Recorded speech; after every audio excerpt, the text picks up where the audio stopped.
All right, so still in 6.2, let's go ahead and what's going to happen here, now that we've broken things up in pieces and looked at the nuances of little pieces, now what I'm going to do is just throw an equation at you and you got to make some decisions. So we're still going to be solving, let's go ahead and consider in degree mode. So we're in one full rotation and use exact values if you can. So all our old ratios, right, 1/2, square root of 3 over 2, right, plus and minus 1, plus or minus all these. So if you have one of our known ratios, then we know we have an exact value. We can bust out our unit circle and go to town. Otherwise, we'll turn to our calculator. So looking at number A, letter A here, right, I have what we call a line, right? It's a linear because the function's all by its lonesome. So we'll solve this by subtracting 1 from both sides and then dividing by 3. So we have the sine of theta is equal to negative 1/3. Alright, so the bad news here is this is not one of our common ratios, so we can't find an exact value. I need to turn to technology here.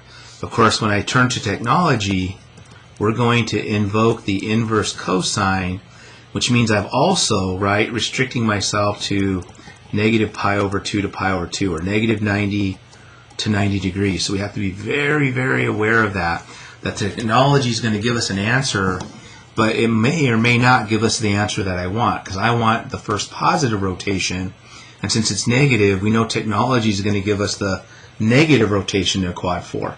Alright, so we're expecting a quad 3 answer and a quad 4 answer, by the way.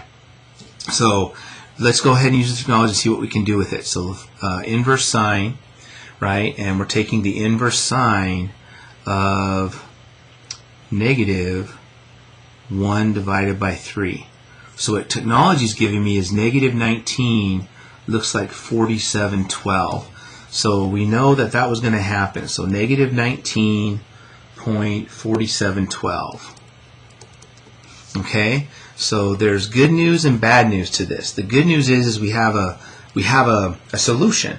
The bad news is, though, is it's not in the first positive rotation. It's actually, if you would, in the first negative rotation. But this essentially tells us what our reference angle is in each quadrant. So if I was drawing a picture, right, I'm expecting an answer in quad 3. So that angle, right, would have my reference angle right there. And in quad number 4, right, there would be my solution, but it would have that reference angle right there. So in this situation, the theta that we're looking for would be 180 plus the reference angle, 19.47112. And over here, the angle we're looking for, the theta, right, that we're looking for would be 360 minus the 19.4712. And that'll give me the two values in my quadrants that I want. So going to my calculator, right, 180 plus 19.4712, right, will give us 199.4712.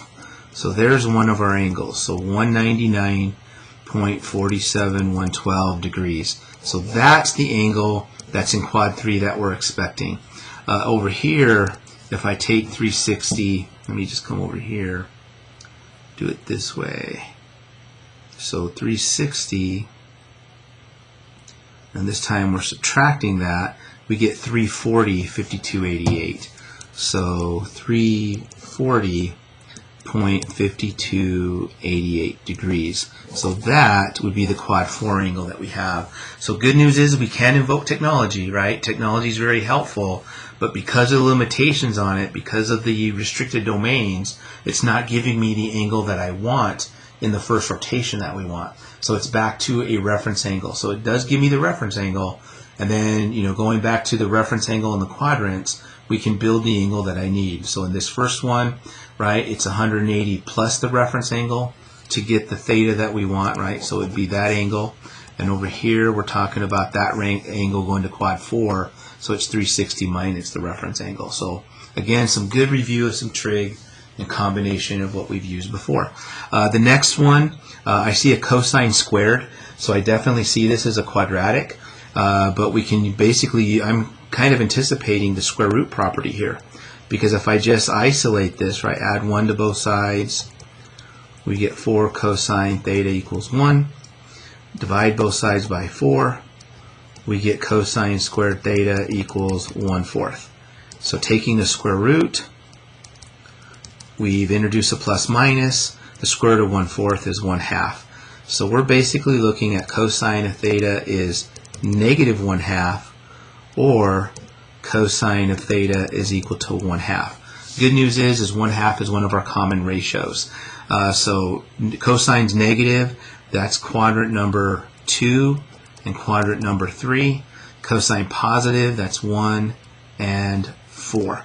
And the ratio of 1/2 tells us that we have a 60-degree reference going on in both of these situations. So in quad 2 and 3, we're looking at theta. Quad 2, that's 120 degrees, and in quad 3, that's 240 degrees. Over here, quad 1, that's 60 degrees, and in quad 4, that's 300 degrees. So there's my 4 solutions in the first full rotation, 0 to 360 for that situation. Alrighty, and so in the next one, we got secant. So we know we got to deal with that. We're used to dealing with cosine, and so we'll deal with that in a moment. But the good news for me is, notice that I already have something factored equal to 0. So fight the urge to multiply that out and change it into a quadratic. It's already factored for us. So the zero factor property says that secant of theta plus 2 is 0, or the secant of theta minus the square root of 2 is 0. And so this is basically telling us that secant theta is negative 2, and over here this is telling us that secant of theta is the square root of 2. So using our reciprocal identity, this is basically telling us that cosine of theta is minus 1/2, and this is telling us that cosine of theta is 1 over the square root of 2, which, if we rationalize the denominator, is the square root of 2 over 2. So those are some common angles. As a matter of fact, we already did one.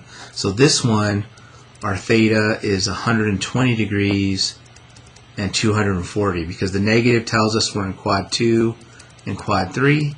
The ratio tells us we have a 60-degree reference. So 120 and 240 degrees. Over here, we're positive, right? So that happens in quad 1 and quad 4, and we have a 45-degree reference for the ratio that we have.